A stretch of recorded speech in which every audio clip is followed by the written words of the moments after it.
feels pretty unlikely that the zebra is going to change his stripes over the next 2 years.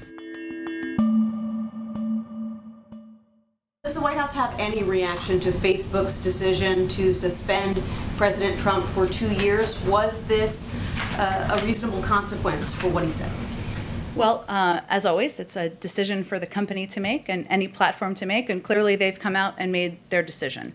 Our view continues to be, though, that every platform, whether it's Facebook, Twitter, any other platform that is disseminating information to millions of Americans, has a responsibility to crack down on disinformation, to crack down on false information, whether it's about the election or even about the vaccine, as we're trying to keep the American public safe and get more people or return to normal out in society. And I think as we look at it, we learned a lot from President Trump, the former president, over the last couple of years about his behavior and how he uses these platforms. It feels pretty unlikely that the zebra is going to change his stripes over the next 2 years. We'll see. So does this decision validate what President Biden has repeatedly said about Mr. Trump, which is that words matter?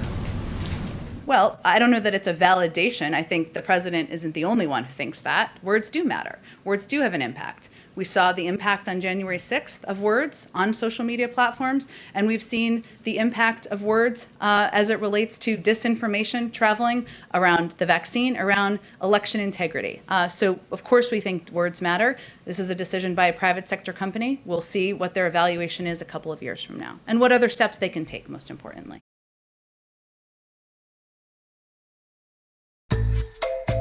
Hey, I'm Sean Morrow, host of the NowThis podcast, Who Is? You might remember me from those annoying ads you were subjected to at the end of videos for like 2 years. Who are the people that run the world? Things have changed a bit since I last saw you. You know, pandemic, insurrection, Emily in Paris getting nominated for a Golden Globe. But I'm still trying to figure out, who are the people who run the world? On Who Is, the podcast, we examine power through the stories of the people who haven't. From mercenary forces, to the big businesses controlling your food, to a hedge fund manager who basically holds countries for ransom. To tell these stories, we bring in cool guests from people you've heard of, like Stacey Abrams, to people you haven't, like law professors digging into police union contracts, and reporters following the money that flows from the donor class to the politicians who supposedly represent all of us. 2 seasons, that's 32 episodes, are ready for you to binge. And we're back for season 3, where we'll look at the giant corporations that might ruin weed for everyone, the organizations who ensure police aren't held accountable for misconduct, and the wealthy interests who are fighting to keep America sick and unhealthy, so they can, make money off of it.